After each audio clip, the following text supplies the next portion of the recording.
Joy to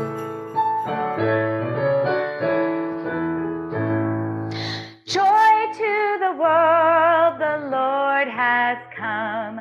Let earth receive her King. Let every heart prepare him room. And heaven and nature sing, and heaven and nature sing, and heaven and nature sing. He rules the world with truth and grace, and makes the nations prove the wonders of his righteousness, and wonders of his love, and wonders of his love, and wonders of his love. Hello, everyone, and welcome to the second evening of A Co-op Christmas. We are so happy to be here with you tonight. Whether you're co-op subscribers or our regular theater goers, we miss you, and we hope you're doing well and safe in these challenging times. We hope to be in the theater with you soon, but right now we're just happy to be here with you virtually to celebrate the season together. I'm SELAH Victor. This is my brother, Zach. Hello, Merry Christmas. Zach and I love to play Christmas carols around the piano at our family's home all the time. I also may have made him play 1 or 2 or 20 talent shows growing up. Yeah, so he's very experienced.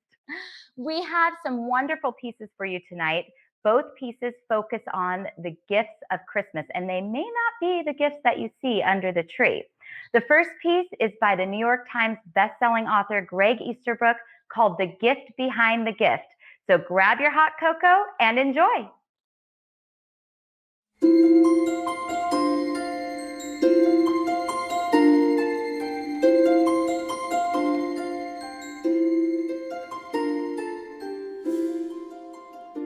The most splendid Christmas gift, the most marveled and magic, is the gift that has not yet been opened. Opaque behind wrapping or winking foil, it is a box full of possibilities. An unopened present might be anything.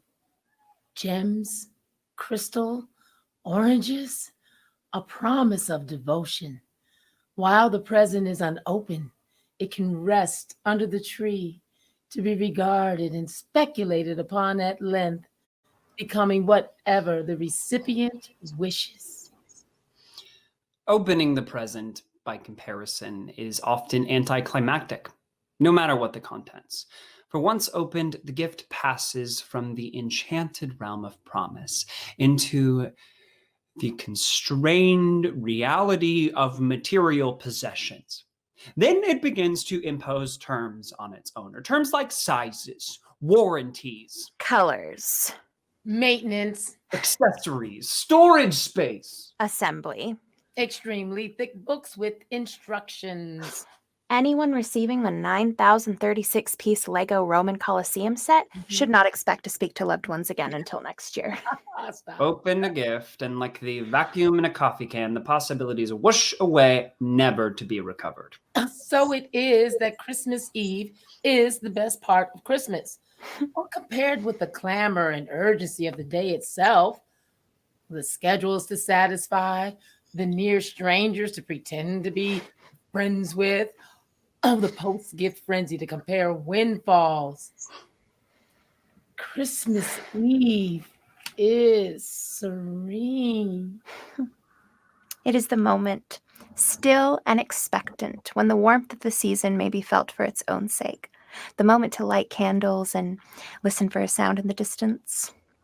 It is the moment when the meaning of the day, for those who wonder at it, may be contemplated without distraction from timetables or remote-controlled robots. If anticipation is the essence of Christmas, Christmas Eve is the essence of anticipation. All the holidays, elves, and henchmen revel in it. Snow is most beautiful while it falls, noiseless and free. Once on the ground, it succumbs to soot and stumbling tracks. Come on. The solitary country house is most beautiful observed from the cold hill above, as it shines out yellow squares of light and fire sparks, promising friendship. The smell of Christmas cookies baking can be just as satisfying as eating them. That first cup of Christmas cheer as gratifying as the next 5 combined. Lighting the tree is the finest part by far. Often what precedes is better than what follows. Even when, like Christmas Day, what follows is good. The first kiss, clumsy as it always is, first kisses generally have all the grace of 2 freight trains colliding on a dark siding. Can be the most moving. However physically inadequate, it conveys the promise of further kisses, more aesthetic or athletic, and the promise of proximity before and after. The companionship that a kiss seals. By that way of thinking, the most excitement available under the mistletoe is not the touch itself, but the instant just before when she Or he, depending. steps forward to join you there. That is the moment when you know someone else wants to be near you. The moment blushing with what might be.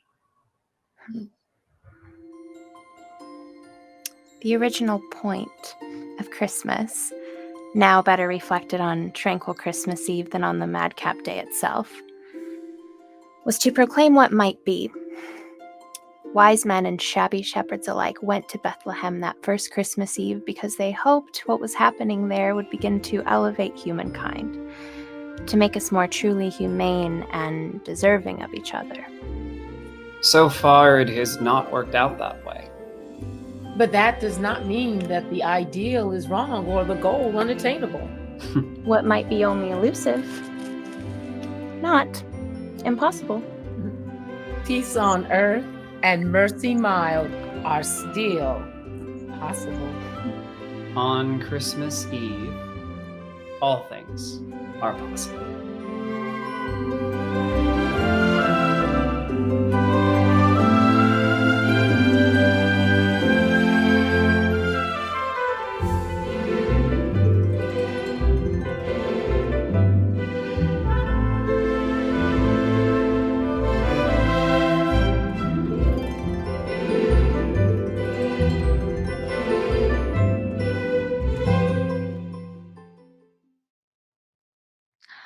Wow, that was wonderful, wasn't it? It was. Amazing. Thank you, everyone. And thank you, Mr. Easterbrook, for allowing us to perform your beautiful writing.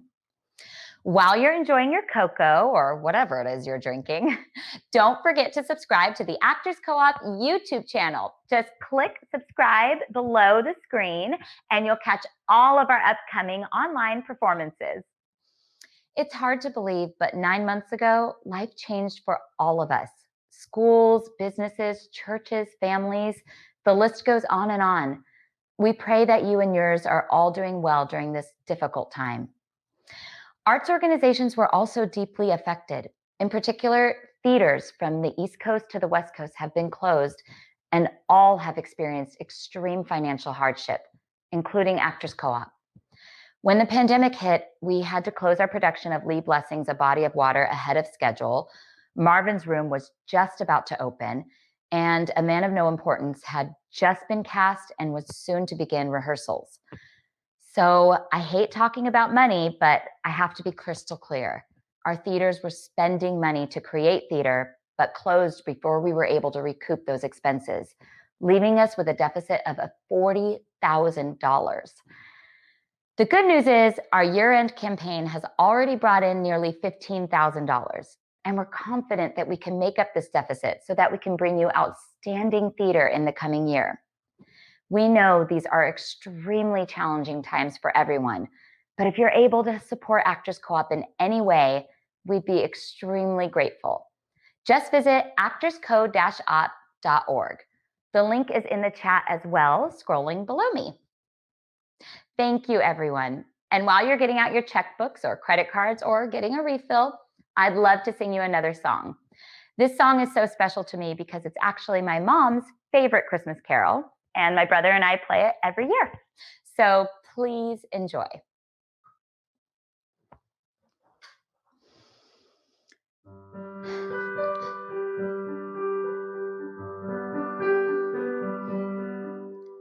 Oh, holy night, the stars are brightly shining. It is the night of our dear Savior's birth. Long lay the world in sin and error pining, till he appears and the soul felt its worth. A thrill of hope, the weary world rejoices, for yonder breaks a new and glorious morn. Fall on your knees, oh, hear the angel voices, oh, night divine, oh, night when Christ was born, oh, night divine,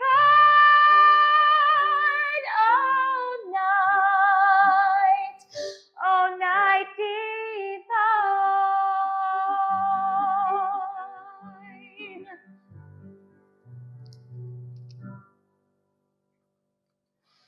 Thank you. Our final piece of the evening is a classic written by O. Henry over 100 years ago, but the story still resonates today. Here is The Gift of the Magi.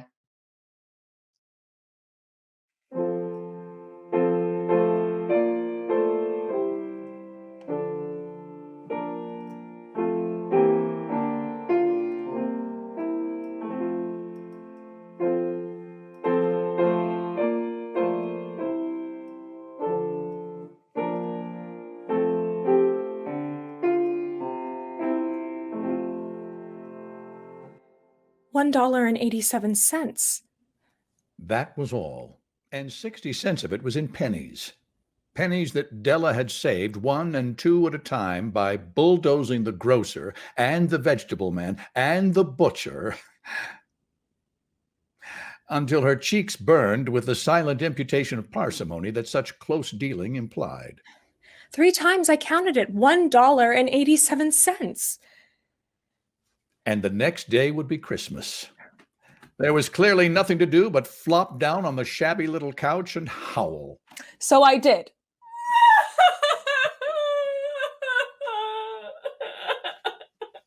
Which instigates the moral reflection.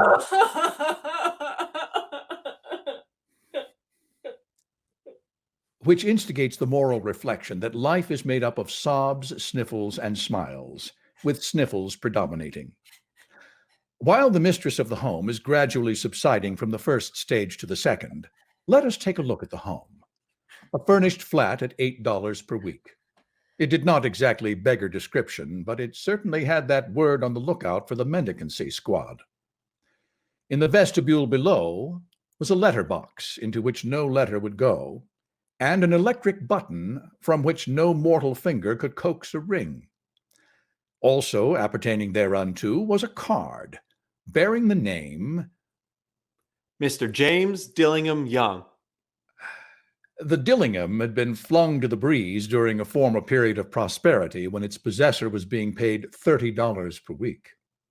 Now, when the income was shrunk to $20, though, they were thinking seriously of contracting to a modest and unassuming D. But whenever Mr. James Dillingham Young came home and reached his flat above, he was called Jim.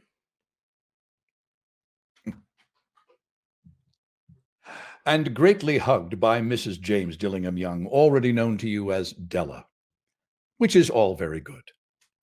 I finished my cry and attended to my cheeks with my powder rag. She stood by the window and looked out dully at a gray cat, walking a gray fence in a gray backyard. Tomorrow is Christmas Day, and I have only $1.87 with which to buy Jim a present. She'd been saving every penny she could for months with this result. $20 a week doesn't go far. Expenses had been greater than she had calculated. They always are. Only $1.87 for a present for Jim. Her Jim. Many a happy hour she had spent planning for something nice for him. Something fine and rare and sterling, something just a little bit worthy of the honor of it being owned by Jim. There was a pier glass between the windows of the room. Perhaps you've seen a pier glass in an $8 flat. A very thin and very agile person may, by observing his reflection in a rapid sequence of longitudinal strips, obtain a very accurate conception of his looks. Della, Being slender, had mastered the art. Suddenly she whirled from the window and stood before the glass. Her eyes were shining brilliantly, but her face had lost its color within 20 seconds. Rapidly, she pulled down her hair and let it fall to its full length. Now, there were two possessions of the James Dillingham Youngs in which they both took a mighty pride. One was Jim's gold watch, which was owned by his father and his grandfather. The other was Della's hair. Had the Queen of Sheba lived in the flat across the air shaft, I would have let my hair hang out to dry one day just to depreciate Her Majesty's jewels and gifts. Had King Solomon been the janitor with all his treasures piled up in the basement, I would have pulled out my watch every time he passed just to see him pluck at his beard from envy. So now Della's beautiful hair fell about her, rippling and shining like a cascade of brown waters. It reached below her knee and made itself almost a garment for her. And then she did it up again, nervously and quickly. Once she faltered for a minute, And stood still while a tear or two fell on the old worn red carpet. I put on my old brown coat and my old brown hat. and with a whirl of skirts and with the brilliant sparkle still in her eyes, she fluttered out the door and down the stairs to the street. Where she stopped, the sign read, Madam Sofroni, hair articles of all kinds. Up to the second floor, up I ran, and paused a minute to catch my breath. Madam Sofroni, large, too white, cold-eyed, hardly looked the Sofroni. Will you buy my hair? I buy hair. Take off your hat and let me look at it. Down rippled the brown cascade. $20, Madame said as she lifted the hair with a practiced hand. And Della said, Give it to me quick.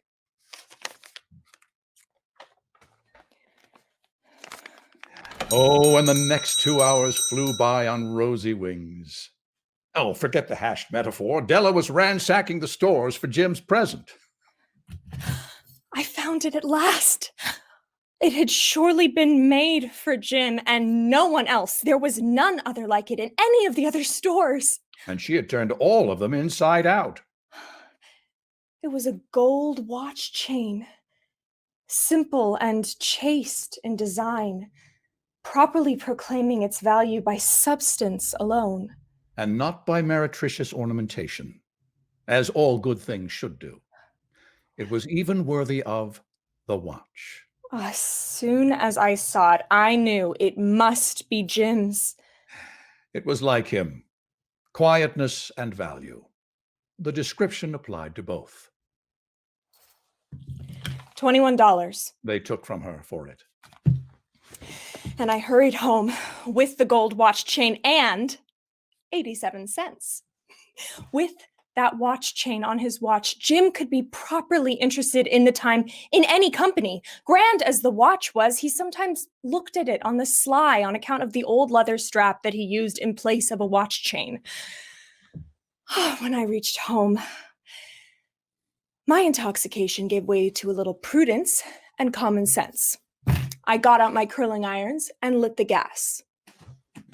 And she went to work repairing the scars made by generosity added to love, which is always a tremendous task, dear friends, a mammoth task. Within 40 minutes, her head was covered with tiny, close-lying curls that made her look wonderfully like a truant schoolboy. She looked at her reflection in the mirror, long, carefully, and critically. If Jim doesn't kill me before he takes a second look at me, he'll say I look like a Coney Island chorus girl. But what could I do? What could I do with $1.87? At 7 o'clock, the coffee was made and the frying pan was on the back of the stove, hot and ready to cook the chops. Jim was never late. Della doubled the chain in her hand and sat on the corner of the table near the door that he always entered. Then she heard his step on the stair down on the first flight. And I turned quite pale for just a moment. She had a habit of saying little silent prayers about the simplest everyday things. And now she whispered, "Please, God, let him think I'm still pretty." The door opened and Jim stepped in and closed it. He looked thin and very serious. He was only 22. And to be burdened with a family. He needed a new overcoat and he was without gloves. Jim stopped inside the door as immovable as a setter at the scent of quail. His eyes were fixed upon Della, and there was an expression in them that she could not read. And it filled me with dread. It was not anger, nor surprise, nor disapproval, nor horror, nor any of the sentiments that she'd been prepared for. He simply stared at her fixedly with that peculiar expression on his face. Della left the table and went for him. Jim, darling, don't look at me that way. I had my hair cut off and sold because I couldn't bear to live through Christmas without getting you a present. You won't mind, will you? It will grow back. I just had to do it. And my hair grows awfully fast. Say Merry Christmas, Jim. Let's be happy. You don't know what a beautifully nice gift I have for you. You've cut off your hair? Asked Jim laboriously, as if he had not arrived at that patent fact yet, even after the hardest mental labor. Cut it off and sold it. Don't you like me just the same? I'm me, even without my hair, aren't I?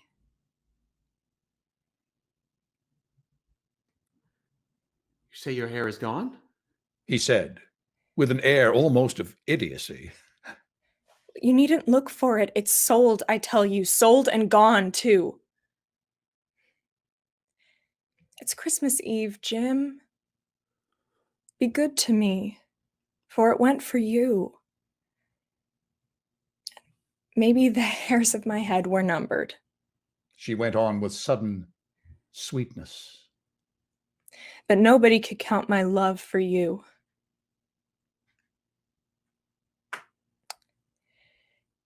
Shall I prepare our dinner, Jim? Out of his trance, Jim seemed quickly to wake. He enfolded his Della.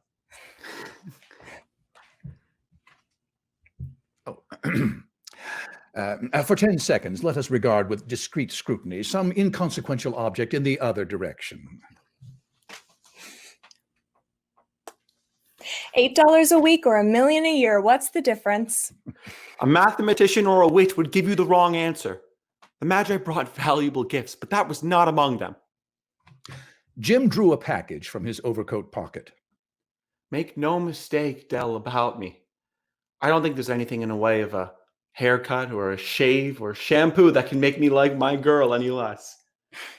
But if you'll unwrap this package, you may understand what I was thinking when I walked in earlier. White fingers and nimble tore at the string and paper, and then an ecstatic scream of joy. And then, alas, a quick feminine change to hysterical tears and wails, necessitating the immediate employment of all the comforting powers of the lord of the flat. For there lay Beautiful combs, pure tortoise shell with jeweled rims, just the shape to wear. In beautiful, vanished hair. they were expensive combs, she knew, and her heart had simply craved and yearned over them without the least hope of possession. And now They were hers. But the tresses that should have adorned the coveted adornments were gone. But I hugged them to my bosom. and at length she was able to look up with dim eyes and a smile and say, My hair grows so fast, Jim. and then Della leaped up like a little singed cat and cried, Oh! Jim had not yet seen his beautiful present. Della held it out to him eagerly upon her open palm. The precious metal seemed to shine with a reflection of her joyous and ardent spirit. Isn't it a dandy, Jim? I hunted all over town to find it. You'll have to check your watch at least 100 times a day now. Where is your watch? I want to see how it looks on it. Instead of obeying, Jim tumbled back down on the couch and put his hands under the back of his head and smiled. Dell, let's take our Christmas presents and put them away a while. They're too nice to use at present. I sold the watch to get the money to buy the combs. Now, suppose you put the chops on. I'll prepare the table. The Magi, as you know, were wise men, wonderfully wise men, who brought wonderfully wise gifts to the babe in the manger. They invented the art of giving Christmas gifts.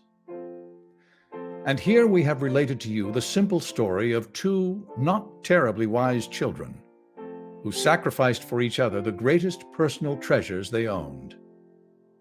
But in the last word to the wise of these days, let it be said that of all who give and receive gifts, these two were the wisest. Everywhere, they are the wisest. They are the Magi.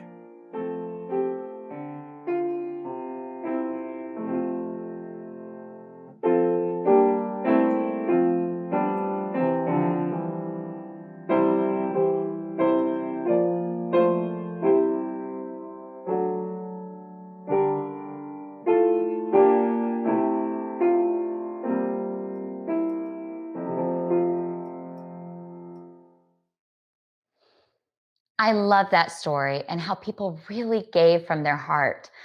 If you're on our email list, you know that some of our co-op members have been sharing their favorite Christmas memory. My favorite was actually just last year. My husband and I had some fertility problems getting pregnant with our first son. So when it came time to try to get pregnant with our second child, we tried, and again, we're not getting pregnant. And I was just about to give up when on December 23rd, I took a pregnancy test and found out I was pregnant. I could not believe it. I was, of course, overjoyed. And I actually hid the news from my husband for 2 days so that I could wrap up the pregnancy stick and have him open it as a Christmas present on Christmas morning. And he was completely surprised. And I just have to say, it was a Christmas miracle. So where you are this Christmas, we hope that you feel the warmth and hope of the season. We're so grateful for your support of Actors Co-op, and we wish you joy, prosperity, and good health in 2021. To end our evening, here are some familiar faces from the co-op stages with one of my favorite carols. Thank you so much for joining us.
Merry Christmas. Thank you. Merry Christmas to all of you. We hope you have the most wonderful holiday season.